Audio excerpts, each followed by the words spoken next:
Les systèmes optiques dans l'approximation de Gauss. On va commencer par une définition. Un système optique se compose d'un ensemble de milieux transparents, homogènes et isotropes, ou bien par des réflecteurs. Lorsqu'on parle de milieux transparents, homogènes et isotropes, on parle de phénomène de la réfraction. Et lorsque je prends des réflecteurs, on parle de phénomène de la réflexion. Ce système est capable de modifier la propagation des rayons issus d'un objet. Ici, par exemple, vous avez un système optique qui a modifié la propagation des rayons lumineux, des rayons d'incidence arrivant de A0 et en donnant des rayons émergents passant par le point AI. En général, vous avez trois systèmes optiques. Vous avez le système dioptrique, composé que de dioptres, exemple l'œil. Le deuxième système, c'est le système catoptrique, composé que de miroirs. Et enfin, vous avez catadioptrique, c'est un système qui contient au moins un miroir, exemple le télescope. Donc finalement, combien de systèmes existent? Il existe trois systèmes optiques, dioptriques, catoptriques et catadioptriques. Parfois, on dit un système optique centré lorsque les différentes surfaces de séparation entre les milieux sont des surfaces de révolution de 360 degrés autour d'un axe appelé axe optique.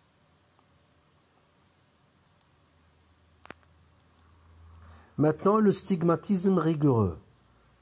Un système qui réalise le stigmatisme rigoureux, c'est un système qui donne la même image ou bien image unique. Vous prenez par exemple ce système, c'est un système à partir de A0, vous avez un faisceau lumineux divergent. À travers ce système, vous obtenez un faisceau lumineux convergent. L'ensemble des rayons émergents passe par le même point, c'est le point AI. On dit que le A0 c'est l'objet et le AI c'est l'image de A0.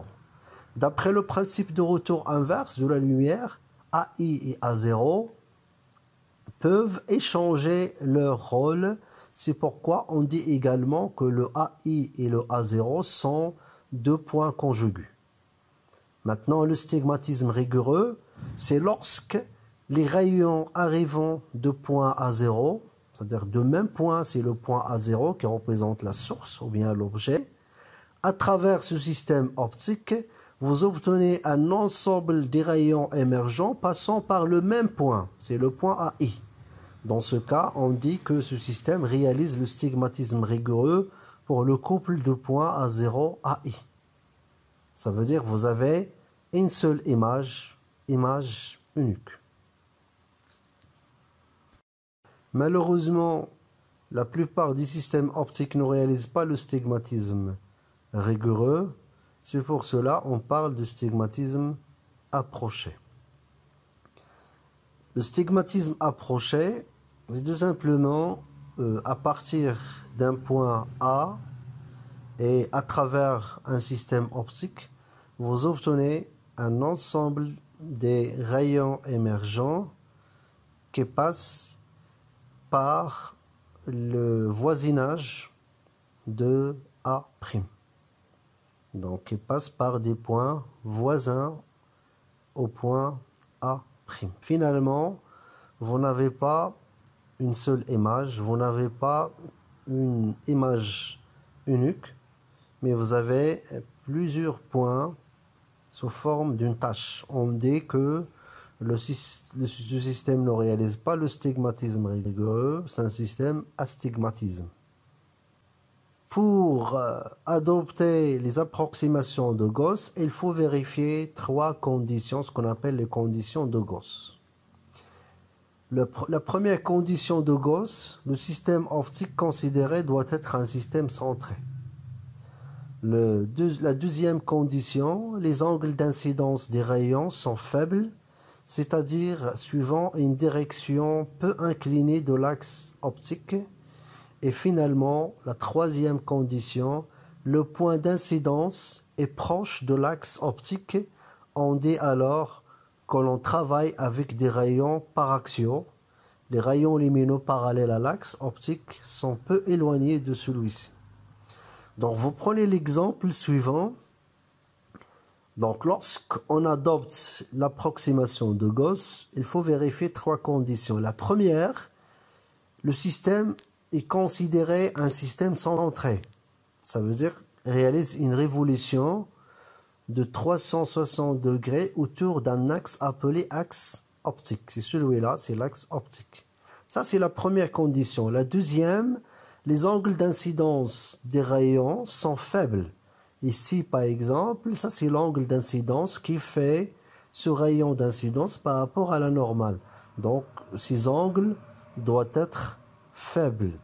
Donc, mathématiquement, comment traduire la deuxième condition est traduite sous forme de l'approximation mathématique suivante. Tangente de I à peu près égale sinus de I à peu près est égal à I. Ça, c'est pour l'angle d'incidence. Et la même chose pour l'angle de réfraction. Tangente de I' est égal sinus de I' est égal I'. D'après cette approximation mathématique, la troisième loi de Descartes, N1 sinus de I1 est égal N2 sinus de I2, devient ce qu'on appelle la loi de Kepler, N1 I1. Donc j'ai remplacé le sinus de I1 par I1, et dans l'autre côté, ça va donner N2 à la place de sinus de I2. Vous avez N2 I2, ce qu'on appelle la loi de Kepler. Donc ça, c'est la deuxième condition d'approximation de Gauss. La troisième condition à vérifier pour l'approximation de Gauss, c'est l'éloignement par rapport à l'axe optique. Donc si l'éloignement, par exemple ici, c'est D, c'est la distance d'éloignement d'un rayon parallèle à l'axe. Et la même chose ici, au niveau des rayons émergents, vous avez D', la distance d'éloignement par rapport à l'axe. La condition doit être D très inférieur à prime, et la même chose, D' doit être très inférieur à prime. Donc voilà les trois conditions à vérifier pour adopter ce qu'on appelle l'approximation de Gauss ou bien le stigmatisme approché. Donc ici, vous avez deux schémas. Le premier schéma réalise les conditions de Gauss et le deuxième schéma ne vérifie pas les conditions de Gauss. Vous avez ici, par exemple, les distances ne sont pas éloignées de l'axe et la même chose pour les angles, ce sont des angles faibles. Par contre, ici, vous avez des distances qui sont très éloignées. Vous prenez par exemple celui-là, donc est très éloigné par rapport à l'axe, et la même chose pour les angles. Comme vous voyez, donc ça va donner la même image, le même point de rencontre des rayons émergents. Par contre, ici, ça va donner des points voisins, un ensemble de points, c'est-à-dire plusieurs images